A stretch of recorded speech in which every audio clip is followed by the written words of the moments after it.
So, James and Rita, this is extraordinary. We now hear that the killer, the shooter, the alleged shooter, was in a relationship. His lover was a transgender individual transitioning from male to female. That's the latest news. And this was the same individual that texts were sent to his so-called roommate regarding the rifle and casings. Rita Panahi. Yes, Tyler Robinson's partner is cooperating with the FBI. He's been helpful, is what's been reported.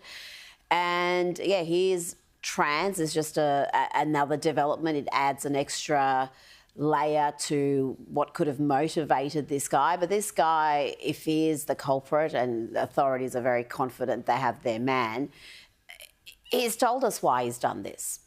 There's a lot of conjecture. The left is bending over backwards, trying to cast some doubt about whether this was a politically motivated assassination, when there is zero doubt, because the killer told us why he did it. He hasn't been shy about saying why he did it.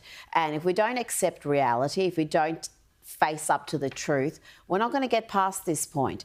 And worse than trying to cast doubt about what motivated this killing are those dishonest actors. Sometimes they're just dishonest, sometimes they're stupid. I really don't care which one's which, but they lied. They have fabricated pictures of the suspect in a Trump shirt. They've tried to cast him as some sort of MAGA individual, Republican, just because his family happened to be church-going religious conservatives.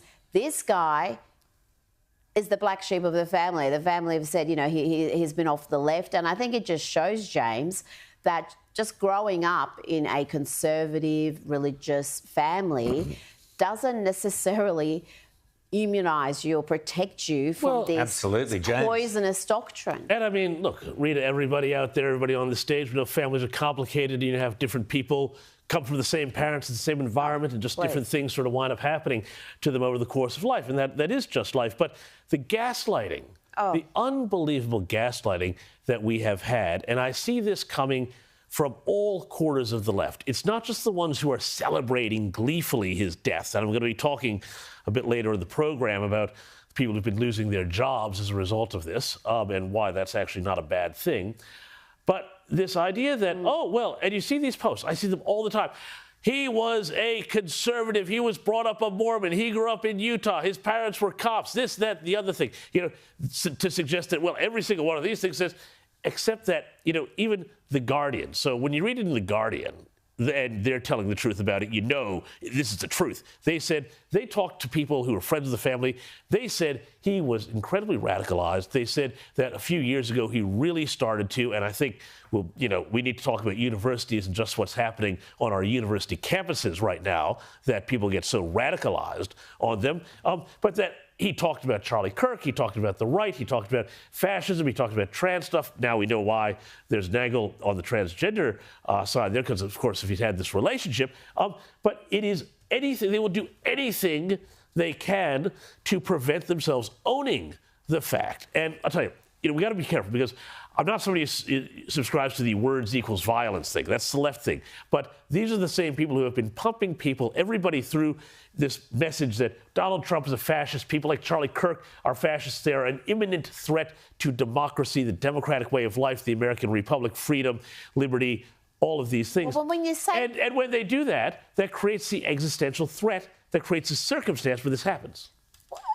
I don't think we have to be shy about saying that at all. There's clear incitement for this crime. Yeah. There's clear incitement for the assassination attempt against Donald Trump. There's clear incitement when you say words of violence, you rationalise responding with violence. When you call someone a fascist, when you call someone hateful, when you falsely malign them as all sorts of things and assign to them all sorts of beliefs they don't even have, then you are giving some deranged individual a licence to do exactly what happened. Now, Charlie Kirk, he's been painted as this, radical, hard right figure. His opinions are so mainstream in the conservative movement, mainstream in the community. He is not some radical firebrand. And I've heard quite a few quotes of his, again, weaponised to try to justify the way the left is reacting to this, the ugliness, just the callousness of which the way so many are responding. Things like, there's a quote going around, you know, I don't like empathy. People have thrown that around. I hate the word empathy. If you look at the whole quote, he's talking about he prefers the word sympathy. Yes. Because empathy denotes that you feel what someone else is feeling. So you see someone who's hurt and you're also hurting, while sympathy is a far more genuine... So it was a semantic argument that has now been... weaponized. This is what they do all the time. They take things out of context. But Rita, your point about you know, the transgender, the incitement and so on, what was fascinating and tragic about the death is that Charlie Kirk never condemned anybody for being transgender. He never attacked anybody. He never questioned that choice, other than to say maybe there's an alternative, and maybe through debate and discussion with other people, with experts, you might find a way to actually arrive at being comfortable in your own body. Now, what is fascinating is that his slogan, "Prove me wrong," the only way this alleged killer could prove him wrong, the alleged killer in a relationship with a man transitioning to a woman, the only way he could prove him wrong was to shoot him. Well, and that just is so tragic, but so it shows you the depth of depravity of the ideology, which you mentioned. I'll be talking about it later in the show. The university left wing, these factories of toxic poison, they may well be at the root of the problem here as well, because a young kid who seemed a shy but perfectly nice kid goes off to college, and suddenly...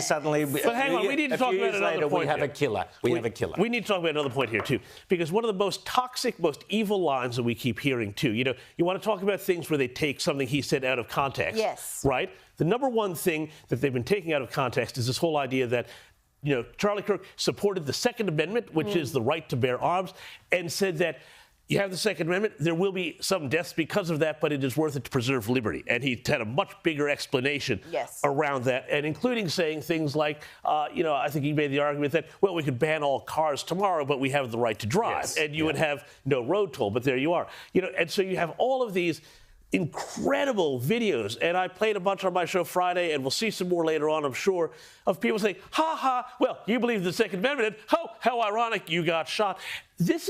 This gets to the heart of the violence, the dark, nihilistic violence at the heart of the left. Because what are they saying there? They're saying to people, they're saying, if you don't take away the left's guns, the left might be forced to shoot you. I mean, it is an admission of their own violence. And it's also an admission that what we are seeing at the moment, that it is the left who have got an issue with this. This both sides nonsense, I have zero time for it. The fact that towns across America aren't burning down, the fact that shops aren't being boarded up, the fact that there aren't people rioting, looting like BLM did, like Antifa did, despite this horror, tells you everything. The people who've got all the guns in America, which is predominantly the right, aren't using them to exact revenge. They're not the ones who they're worried about. When they board up shops during election campaigns, guess what? They take them down as soon as a Democrats win an election, because they know the danger's past. If a Republican wins, then they expect to see shop windows smashed. So this is the reality. The left has a violence problem. It's been normalised. It's been accepted. The media has a lot of complicity in minimising that violence, trying to confuse to both sides, to gaslight it. Exactly. When it's not a both sides thing. And I've heard a lot last couple of days. Well, what about Governor Shapiro in Pennsylvania? What about the attack against him? That was from a leftist. What about the attack against some other Democrat politician? Again, from leftists. So you've got left-on-left violence. You can't blame... The other key thing, there's another key thing. Sorry, there's one key thing. Also got to mention the number of shooters, which was exactly the point that Charlie Kirk was talking about when he got shot. I mean, this thing is so replete with ironies and tragedies. but he was discussing the issue of the trans killers and mass killers in America, and the fact that they do seem to be fueled, however it works out, by this ideology, by this transgender ideology. The shooter waited until that moment when he was asked about the number, because there's been a number of trans-identified individuals who have shot up. Yes. Including that schools. Church in Minnesota 2 weeks ago, 3 weeks ago. Catholic, 2 small children killed, others shot. And he was asked about that, and he started to answer it, and that's when that shot fired. And it was just... It took some time for them to announce that he had passed away, but if you saw a close-up of what happened, you knew... It was horrific. No person I want to talk that. about those reactions and those responses, and I want to start off just by playing a little clip. This infuriates me, this endless repetition of, oh, he was a far-right winger, extreme, as far, which the left use all the time. This is the ABC in Australia, how they announce the news. Have a listen.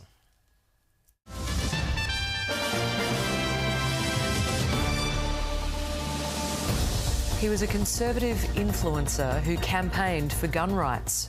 Now, the American right-wing commentator Charlie Kirk has been shot and killed in what's been described as a political assassination. So there you have it, James. All accused, far-right guns, exactly what you were talking about. Disgusting. It's so far removed from the real man. It's removed from the real man, and I'll tell you, none of the people here on the ABC or any of the other people we're going to see here today spent any time listening to what Charlie Kirk had to say. They had no idea what his whole thing, which was about free speech and Socratic dialogue, which are 2 things that the left hates, because the left's argument techniques are shut up or we'll smash your store window. Shut up or we'll shoot you. Yeah, shut up or we'll shoot you.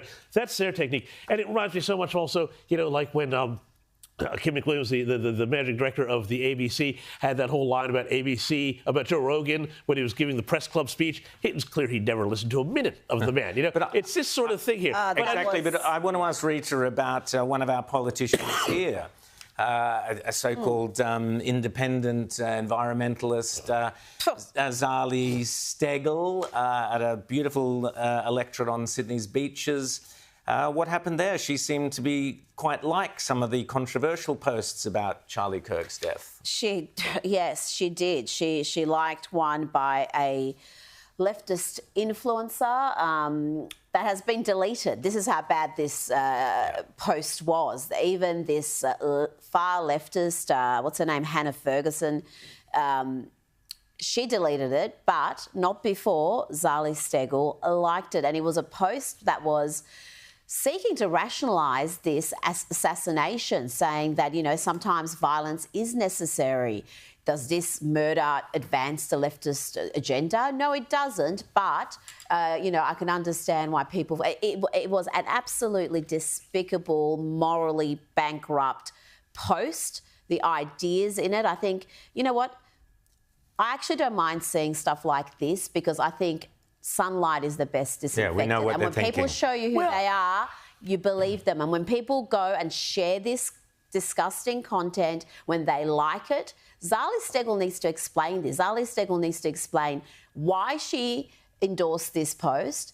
If it wasn't her, if it was a staff member, what is she doing about it? She hasn't answered any questions. We've gone to her office and she has refused to provide any sort of explanation.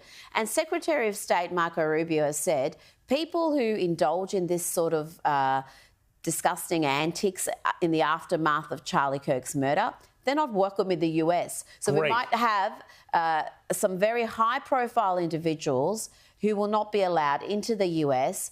And I can say there won't be too many Americans who will be upset about that. I mean, sure, there will be some on the left, but I think most Americans don't want people who can sit there and try to rationalise a brutal murder, a man being shot and killed in front of his family because he was having a debate.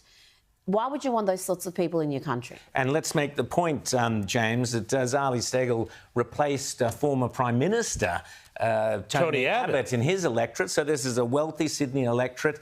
Her entire campaign, her entire political position is climate change and we've got to save the planet and all this and look after the kids and so on. But here we have liking the argument that violence is acceptable in a political format. I would think, and this is the thing that's so ironic to me here, because, I've seen lots of politicians in the U.S. and plenty here too, and plenty of public figures now say, geez, whatever our side is now, do we need to worry more about security? So the idea that you're a politician of any stripe, I don't care whether you're right or left or as she is, a teal, the idea that you would in any way be seen to be countenancing any sort of argument that says, well, maybe this one time a little bit of political violence is okay. Because they never think it applies to them, James. This is why the left play these games, because they know it's a one-side battle. Yeah. They're not scared. When you're a leftist, no matter how far left, radical, nutbag you are, you can go to any university campus in this country or America and you will not fear giving a speech. You will not fear being shot, being bombarded with abuse, being chased off campus, having those who come to hear you be violently attacked. You don't have that. You don't have that fear as a leftist. Just look at what's happening in our own country, never mind America. It is a one-sided fight. So, yes. I'm not surprised we've got leftist politicians indulging in this sort of moral decay because it doesn't apply to them. She will not fear that. And now she won't. No, I'm sorry. And I'm not saying she should fear it. I'm not saying she should fear it either. But you see, history is a funny thing, right? History is a really funny thing. And there have been plenty of examples in history when people have thought, oh, no, I'm off with the good guys on the left here, and they're going to send their violence somewhere else. And I tell you what, eventually you wind up to the right of the people who got the guns, and then you are in strife. And this, I'm not saying that's going to. I'm not saying that's going to happen in Australia. Yeah. Pray it doesn't happen in Australia. But the point is that once you start to normalize, it's this whole normalization of political violence. I want to carry on. Okay. Go on with this here for a second, because there's also this other sort of move, and it's, again, intellectually bankrupt. And we need to talk about these sorts of intellectually bankrupt defenses for this murder, and where they're trying to minimize this into kind of just the background noise of life. Oh, well, somebody got shot. Babies are dying in Gaza. Somebody starved here, this sort of thing. And how can you be mad about Charlie Kirk when all of these other things that we on the left are concerned about are happening? What that is doing, it is a conscious effort to minimize the horror of what happened so that it can happen again. This is what is being set up here. It is sinister. It is evil. The surface has been scratched. We see what's underneath it there.